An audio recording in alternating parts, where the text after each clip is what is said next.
The invitation had looked harmless when it arrived, embossed, elegant, the kind that made you feel chosen. Mia had even smiled when Ethan handed it to her, saying, "You'll love it. Everyone important will be there." Everyone important. The words had stung before she even knew why. She spent 3 nights hemming her dress by hand, watching videos on how to braid her hair into something that looked like effortless luxury. By the time she arrived at the Meridian Grand, her palms were damp inside her clutch, but her smile was steady. She told herself she belonged. That love made her belong. Ethan was easy to spot, sleek, tailored confidence, glass of champagne in hand, his laughter rising easily above the hum of the room. "Mia," he said, spotting her, tone polite but distant. "You look nice." Nice. As though she were an intern who'd dressed up for the office party. Still, she stayed beside him, patient, soft-spoken, measuring every movement so as not to embarrass him. He spoke to everyone else in fluent privilege. She nodded, smiled, filled in silences where she could. Each introduction carried the same pause, that small, cutting hesitation before her name, as though even he didn't quite know where to place her. She didn't notice Serena until one of the waiters leaned to refill her glass. Then suddenly, there she was, radiant, practiced, an exhale of wealth and certainty. Ethan's face changed. Mia saw it, the microscopic shift. His posture straightened. A beam of something like admiration lit beneath his skin. Serena took his arm, laughing, her wrist tilting under the chandeliers. The bracelet glimmered. Mia saw it and froze. Rose gold. Fine engraving. That small star near the clasp. Her body knew before her brain, a punch of recognition that sent her stomach tumbling. She'd spent 2.5 months budgeting in secret, skipping dinners, telling her mother she was fine. She'd watched Ethan unwrap it on his birthday, watched his indifferent smile, pretended his lack of enthusiasm didn't matter. Now it was shining on someone else's wrist. She didn't move when he reached for Serena's hand. She didn't flinch when Serena leaned into him, whispering something that made his smile deepen. Mia only pressed her fingers together and listened as her heartbeat began to sound like thunder. Then came the moment. It arrived so cleanly she almost didn't recognize it. A lull in conversation, a toast raised. Ethan, forever the charmer, clearing his throat. "There's something I should say," he began lightly. "Mia, you've been wonderful. I mean that. But the truth is, you never really fit here. Not your fault, of course. Some people have a certain background for this world." He smiled. Serena's mouth curved. The table did what polite society always does, pretended not to watch destruction as long as it was quiet. Mia heard glass clinking somewhere. She remembered her mother's advice, when they try to shame you, stand tall so they have to look up while they do it. She placed her napkin neatly on the table, met his eyes, and said only, "Thank you for clarifying."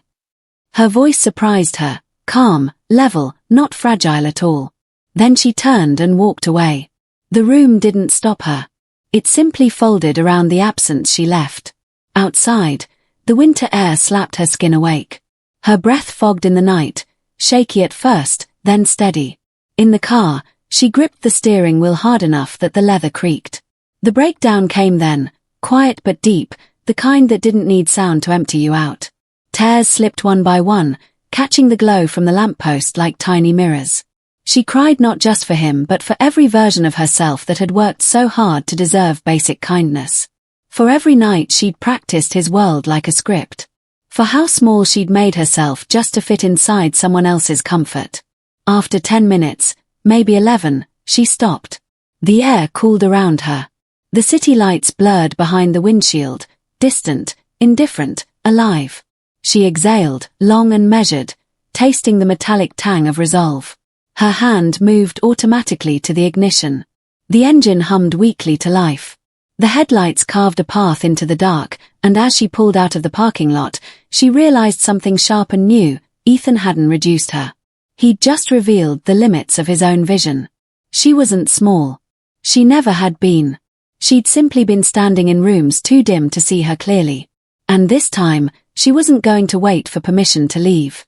The world didn't end the night of the gala. It just rearranged itself into something mercilessly smaller.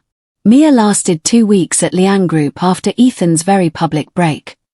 HR called it a strategic restructuring.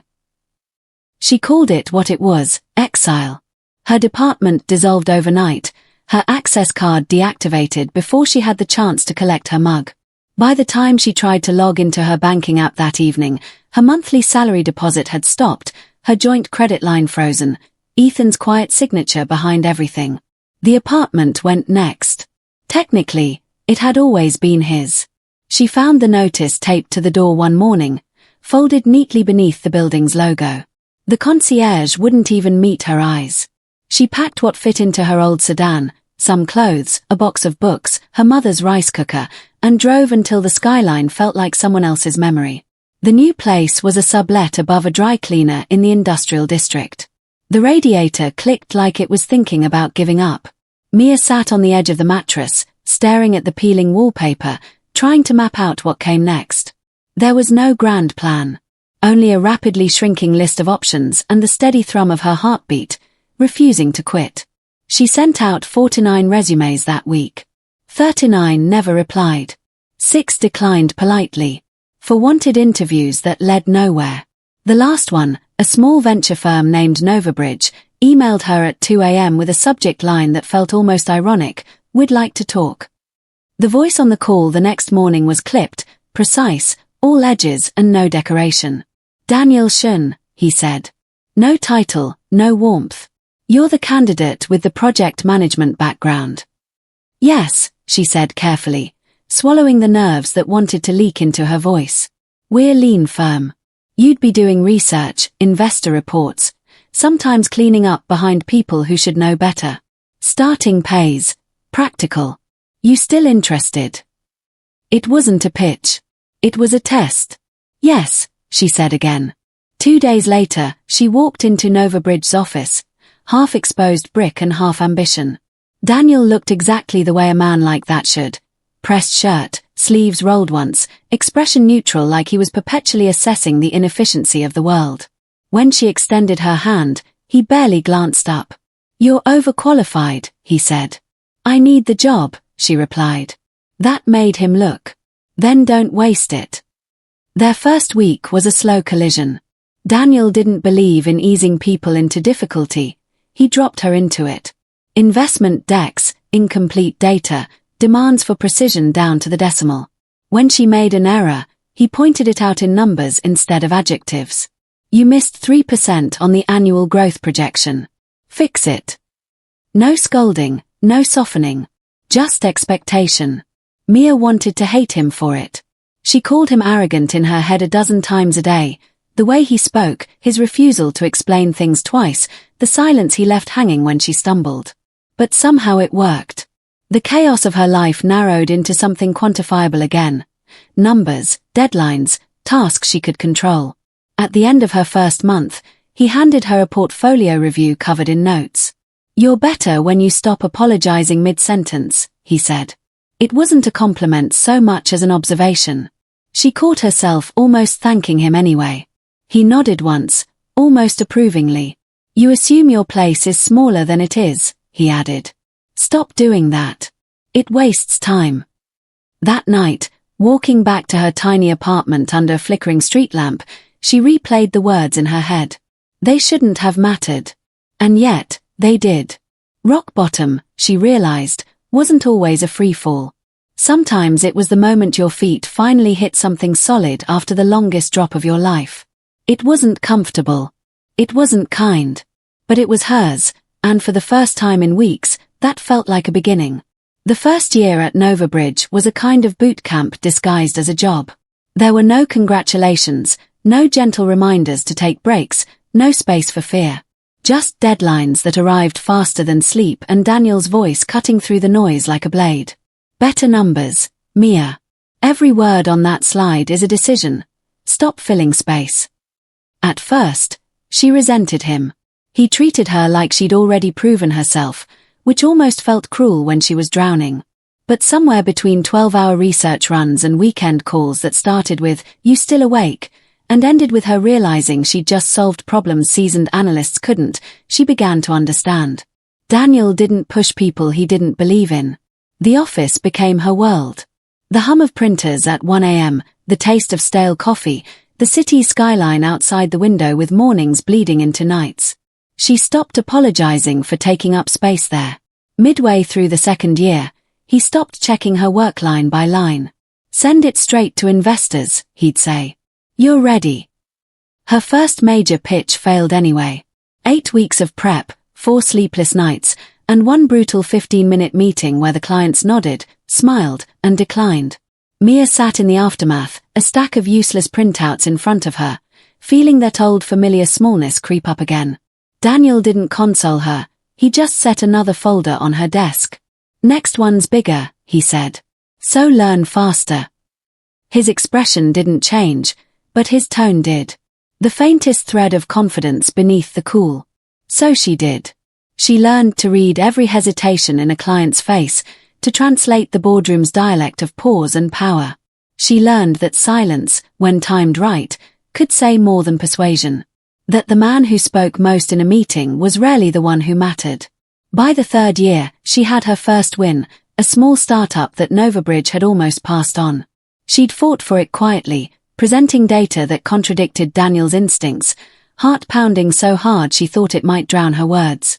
When the deal closed 6 months later at triple valuation, Daniel had just looked at her, unreadable as always, and said, "Told you to trust your math." It was the closest thing to pride she'd ever heard from him. The victories stacked slowly after that. She stopped flinching when executives twice her age doubted her, stopped over-explaining, stopped waiting for permission to contribute. She began walking into meetings the same way Ethan once had, not with arrogance, but unshakable ease, the kind born of competence instead of entitlement. Sometimes, late at night, she'd remember how she used to study the social choreography of Ethan's parties. Who greeted whom first, who poured the champagne, who smiled widest for which investors. Now she watched those same men stumble through their own justifications in front of her because their numbers didn't add up. She'd smile then, faintly, but without malice. The world Ethan guarded so fiercely was made of air. One evening, long after the lights had dimmed and the cleaners had come and gone, Mia sat at her desk staring at the skyline. Daniel stood by the window, arms crossed, watching her screen as she finalized a proposal. "You know," he said quietly, "you're not just good because you work harder." She looked up, surprised. "What does that mean?" "It means you're better than most people I know, and not just here." He turned, eyes unreadable. "Stop acting like you stumbled into the room by accident." She froze. It felt like being seen in a way that had nothing to do with admiration and everything to do with truth. After he left, she sat a while longer, letting the silence settle. The city glittered beneath her, alive and indifferent, just as it had been the night she drove away from Ethan's world. But this time, she wasn't outside looking in. She was standing higher than any of them, windows reflecting her own light back at her. Mia smiled then, tired, certain, quietly unstoppable. The language of power wasn't new. She'd always known how to speak it. She'd just spent years whispering when she was meant to be heard. The ballroom smelled of lilies and expensive ambition, another industry gala in another glittering hotel. Mia moved through the crowd like she belonged there, because she did now. 3 years at NovaBridge had burned the old hesitations clean out of her. She didn't think about how she stood or whether she took up too much room anymore. Her dress was black this time, deliberate, sharp, unarguable. Daniel had opened the evening with the keynote, concise and unsentimental, and she'd fielded a line of investors afterward with the same poise he used to have to remind her to keep. Her smile was steady. Her phone buzzed constantly with congratulatory texts. She hadn't even noticed the champagne she was holding until it tilted slightly in her hand, the liquid inside shimmering as something in the air shifted. The ghost had arrived. Ethan Liang. He looked almost exactly the same, still tall, still handsome, but softer at the edges, the way paper yellows if left too long in the light. His suit fit perfectly, but his eyes didn't. The confidence had a tremor you wouldn't notice unless you'd once loved him enough to see all his cracks. Serena was nowhere in sight. He wandered in alone, scanning the room as if waiting for the world to recognize him. It didn't. When his gaze found her, she saw the moment recognition clicked, the widening, the faint disbelief that she could possibly be standing here, part of the headline instead of lost in the footnotes. "Mia," he said, weaving through the crowd, hand extended, voice warm in that practiced way he had. "Wow! You look," he paused, eyes tracing the details he used to take credit for. "You look incredible." She smiled, not with bitterness, not with pride, just simple politeness. "Ethan. It's been a while." 3 years, he said quickly, eager now. "Or 4. Who's counting?" "You are," she said lightly, and the flush that crept up his neck told her she was right. He launched into small talk, the inevitable script of men trying to test forgotten ground. "How have you been?" "I've kept up with NovaBridge's rise." "You must be working under Chen, tough guy, huh?" He laughed too easily, the charm overcompensating for why he was really there. Mia matched him note for note, calm as glass. "Daniel's a good boss," she said. "Demanding. Fair." "You're thriving," Ethan said, a question disguised as an observation. "Investments, power deals, not what I expected when you left Liang Group." "Neither was I," she said. "But life turns interesting when no one's controlling the map." That line landed harder than she meant it to. He blinked, the first visible crack in his carefully arranged composure. "I always knew you'd do well," he offered, recovering. "I mean, look at you now. You must miss some of the old days though, right? The team, the events." Mia tilted her head, thinking.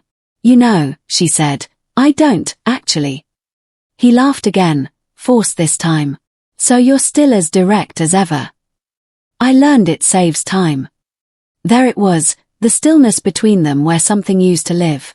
She expected to feel something swell up in that space, some old ache or echo. But there was nothing. Just quiet clarity, the kind that felt like standing at the top of a mountain and realizing the climb is already over. Ethan kept searching her face for the woman who used to look at him like he built the world. She was gone. He was too late to understand that she hadn't hardened, she'd simply outgrown the angles he used to define her. He cleared his throat. "Maybe we could." "Ethan," she interrupted, gently but final. "I'm genuinely glad you're doing well." He faltered. "I didn't say I was." "But I assume you will be," she said. "You always land on your feet." And with that, she excused herself, turning toward the waiting cluster of executives calling her name from across the room. Behind her, she could feel him standing there, suspended in his own unfinished story. She didn't need to look back to know that what hurt him most wasn't her success or her calm, it was her indifference. Walking away, Mia caught her reflection in the mirrored wall, eyes bright, posture easy, completely untouched. That was when she understood it. She had already won. The rest was just the cleanup. It began quietly, the way all real things do. Mia didn't notice when the air between her and Daniel shifted. Only that one night, when she'd stayed far too late finishing a quarterly report, the smell of soup replaced the usual burnt coffee. She looked up to find him leaning on the doorframe, sleeves rolled, expression unreadable. "You've been here since 7, he said. "So have you," she replied. "I own the company," he said, setting the container down beside her keyboard. "You don't." She smiled without meaning to. "Is this your way of saying I'm overcommitted?" "It's my way of saying eat before you faint on the spreadsheets." He left before she could thank him, which somehow said more than if he'd stayed. The soup became pattern, noodles one week, kanji the next, sometimes just tea. He never made a gesture out of it, never mentioned it the next day, as if the act belonged to a world that didn't need acknowledgement. She stopped asking why. They argued often, not bitterly, but intensely, like two different languages trying to find a shared rhythm. When the board questioned Daniel's expansion plan into renewable tech, Mia stood before them with a portfolio and an inconvenient truth: if you want short-term comfort, you'll lose long-term relevance. You hired him for vision. Let him see it through. After the meeting, he stopped by her office, leaning against the door with that half-smile that meant he was trying, and failing, to hide approval. "You didn't have to do that," he said. "Yes, I did. They were wrong." "That's not the point." "Then make a better one," she said, looking up from her notes. He laughed quietly. "Every time I think you've peaked, You find another gear. Something about the way he said it made her pulse stutter, not from flattery, but recognition. It wasn't admiration in his voice. It was belief. Their days blurred into a rhythm defined less by ambition and more by trust. When Daniel traveled, he sent short, dry messages that made her smile. Board survived. You'd have done it faster. When she presented, his silence in the first row became its own kind of safety net. Neither of them called it anything, and somehow that felt like keeping it safe from the world. One Friday, rain poured against the office windows long after everyone else had gone home. Mia was still typing when the lights went out. She groaned, groping for her phone, only to find the elevator doors opening with Daniel inside, umbrella dripping onto the marble. I thought you'd left hours ago, she said. I did. Came back when IT called. Power grid failed. Of course it did. She sighed and laughed, the sound soft between them. He crossed the room and set a thermos on her desk. If we're living here now, at least there's coffee. Coffee won't fix the outage. No, he said, sitting across from her, but it'll keep you warm. They drank in silence, the city lights blinking through the storm. She caught his reflection in the glass, the faint tiredness around his eyes, the steadiness in his posture, the quiet way he always showed up without announcement. It struck her then, Ethan had always arrived with noise, grand gestures, rehearsed apologies, words heavy with performance. Daniel never tried to impress her. He simply was there. In the room. In her corner. In the moments that no one else noticed. When the lights flickered back to life, she looked at him. You know, she said, I used to think love had to be loud to be real. He raised an eyebrow. And now? Now I think it sounds like this. She tapped her pen against the table, the steady rhythm of patience, of things built quietly and meant to last. Daniel didn't answer. He didn't need to. He just smiled, small, certain, and stood to gather his things. Lock up when you leave, he said, his voice softer than usual. When the elevator doors closed behind him, Mia sat back, her coffee cooling, her heart steady in her chest. For the first time in her life, she didn't wonder what came next. Whatever it was, she already knew what it would feel like, calm, exact, and as simple as breathing. The news came on a Wednesday morning, tucked between market updates and merger chatter, the kind of headline Mia's assistant usually skimmed past. But this one lingered on the screen longer than usual. Liang Group faces liquidity crisis amid executive shakeup. She didn't react at first. She read the article once, then again, letting the words pass through her like faint music she used to know the melody of. Poor acquisitions. Internal conflicts. Whispers of incompetence disguised as strategic missteps. And at the end, the inevitable footnote, an anonymous source speculating that NovaBridge might be the only firm capable of stabilizing it. Mia set down her coffee, the steam curling between her fingers, and looked out at the skyline. It was raining softly, not dramatic, just enough to blur the edges of the city. Across the room, Daniel stepped out of his office, a report in one hand. You've seen it. She nodded. Everyone has, he said. Their PR team is pretending it's temporary cash flow. It isn't.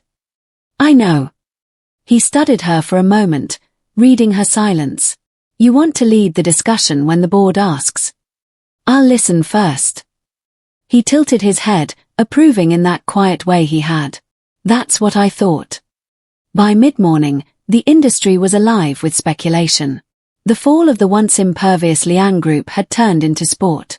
Serena had vanished from social appearances after weeks of paparazzi chaos, luxury lawsuits, a leaked video of her screaming outside a car. Ethan's name trended for all the wrong reasons. Hostile takeover rumors, misused funds, a leaked ex-employee letter describing a culture of intimidation dressed as sophistication. Mia clicked through the articles without feeling anything close to satisfaction. It was strange how hollow victory could sound when it was handed to you by chance. She had imagined this moment once, his empire cracking, the world watching. But now, it didn't feel like winning. It felt like inevitability. That afternoon, NovaBridge's boardroom buzzed with urgency. The senior partners talked over one another, enthusiasm barely masking greed. Liang's a legacy name, one insisted. If we absorb them, the publicity alone. Another interrupted. They're desperate enough to take any lifeline. We could practically dictate terms. Mia listened, hands folded, letting them build their castles in the air. She caught Daniel's faint glance across the table, his version of a question. Finally, when the room had wound itself into hopeful chaos, she spoke.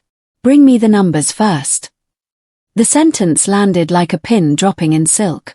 The room quieted. One partner frowned. Mia, this could be a historic deal. I'm aware, she said calmly. Which is why I want data, not noise. Strip it bare. No sentiment, no legacy, just numbers. There was a pause, a small one, before Daniel said, you heard her. Run the audit projections. The meeting dissolved, papers gathering into briefcases, voices lowering. When the door finally closed behind the last of them, Daniel leaned on the edge of her desk. You didn't even flinch, he said, half curious, half impressed. What did you expect? Gloating? I don't know. A smirk, at least. Mia shook her head, a faint laugh escaping her. I guess you can't feel triumphant about a ghost collapsing. It was already dead the night it told you you'd never belong. He nodded quietly, watching her eyes where focus replaced emotion. You think we'll take them? Depends, she said. If the foundation's salvageable. And if it isn't? Then we let it sink. Nothing's owed to the past. He pushed off the desk, straightening his cuffs. Cold, he said. But there was warmth in his tone. Clean, she corrected. There's a difference. When he left, she lingered at the window again. The rain had eased, leaving streaks across the glass like faint scars. Somewhere beyond those towers, Ethan was probably scrambling, clinging to investors, rewriting promises, searching for someone else to hold responsible. For a long time, she thought she'd want to watch him fail. But now, watching the city rebuild itself beneath her, she realized how little space he took up in her world anymore. It wasn't forgiveness. It wasn't revenge. It was something quieter. Something steady and final. Whatever came next, audits, negotiations, board decisions, she'd meet it like she met everything now, unshaken, deliberate, free. She reached for her coffee again. It had gone cold, but she drank it anyway.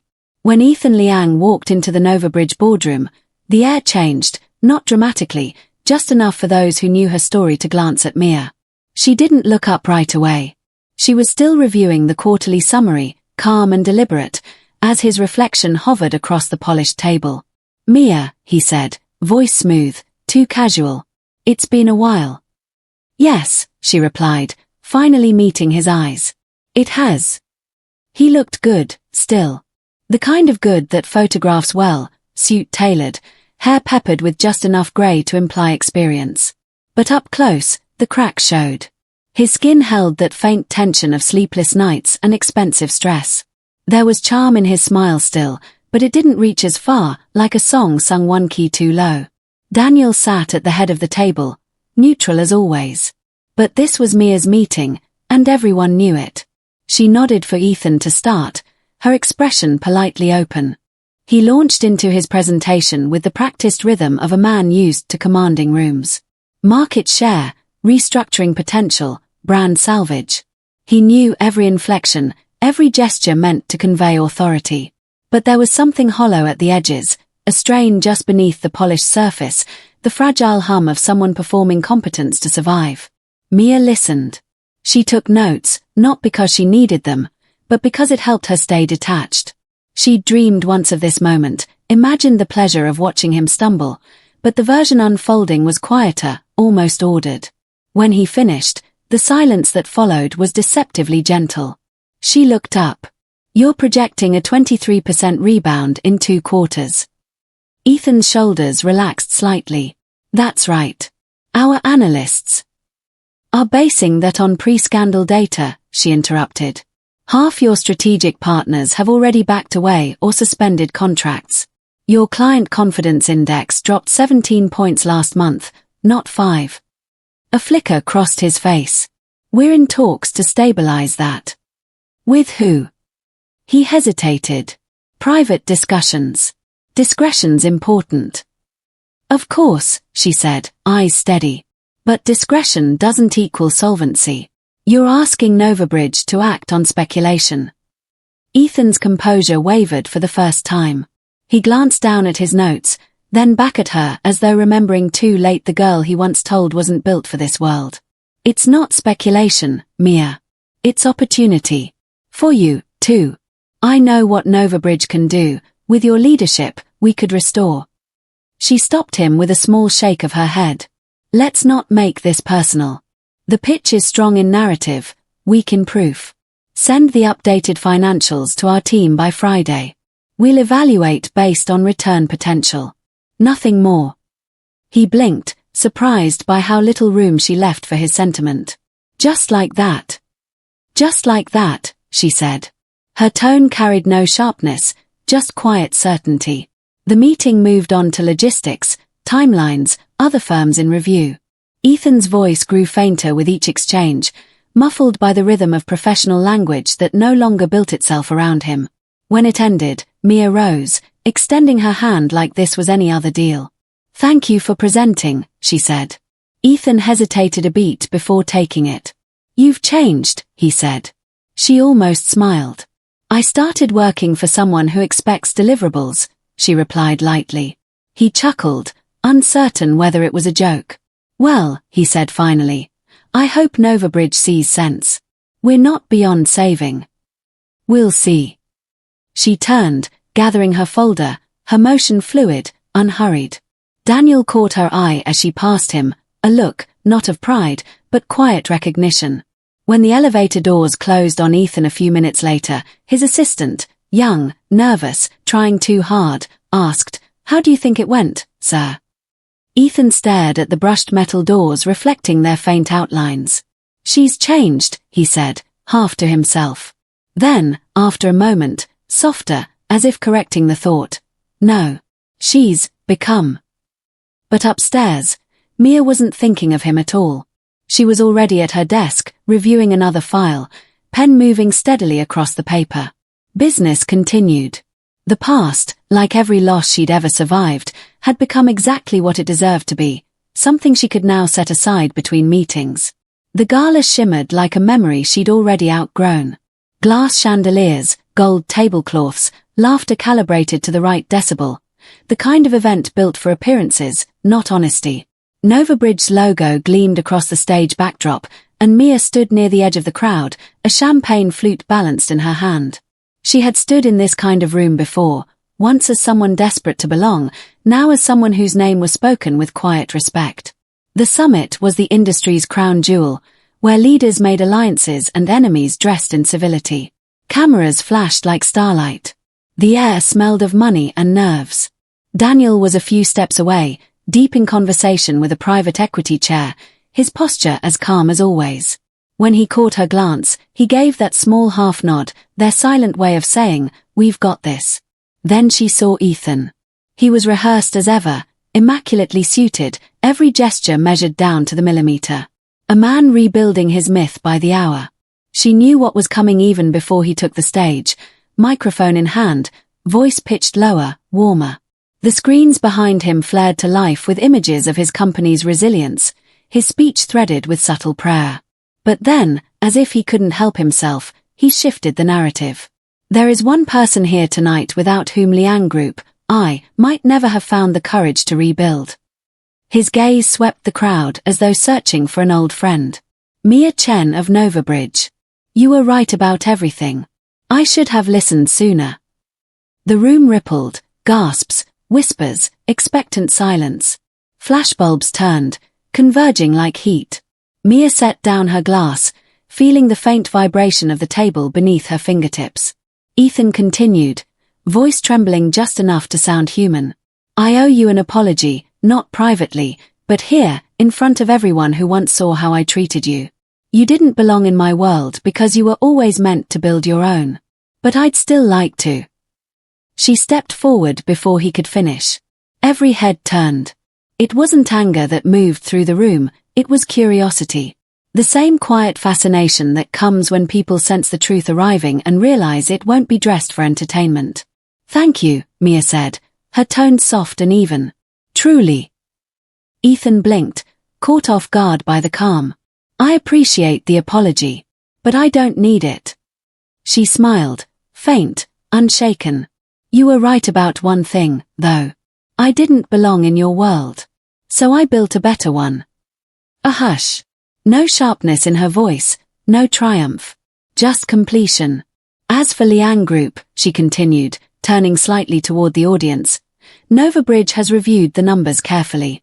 We won't be moving forward with a partnership. It's not a reflection of history, only of business, and business runs on stability. The phrasing was surgical. Clean. Respectful. Final. She lifted her glass again, not in mockery, but in closure, and took a small sip before setting it down on a passing tray.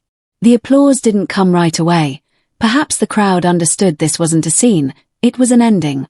Then the room began to murmur, soft at first, then louder, an undercurrent of awe and disbelief. Ethan stood frozen, his perfect composure splintering under the polite glow of the spotlight. Around him, executives whispered, cameras moved like restless insects, trying to capture whatever remained of his dignity. Mia walked offstage before the noise found her. Back in the corridor, the sound of conversations dulled behind the door. Daniel was waiting, 2 glasses of water in hand. He passed her one, wordlessly. You good? He asked. She nodded, taking a long sip. I didn't plan to say it like that. You said it perfectly. She laughed then, a light, unguarded sound that felt like oxygen. Someone down the hall was joking about the catering, and Daniel made a dry comment that sent her laughing harder, shoulders relaxed, eyes bright. By the time they reached the elevator, the moment inside the ballroom had already dissolved behind her. The cameras, the whispers, the man on his knees in apology, all of it was fading.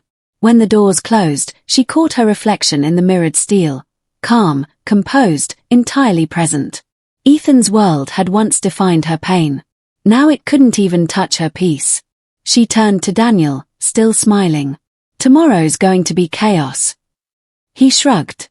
We work best in chaos.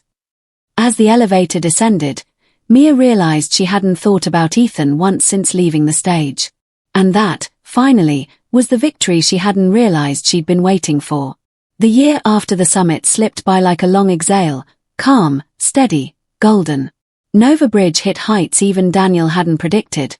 Their name whispered with admiration across every boardroom that used to dismiss them. The day they closed their biggest deal yet, the celebration was small and soft. Champagne poured in paper cups, laughter echoing through glass walls that had once reflected exhaustion and caffeine more than success. Mia stood by the window, watching the city flicker below, the glow of car lights threading into constellations.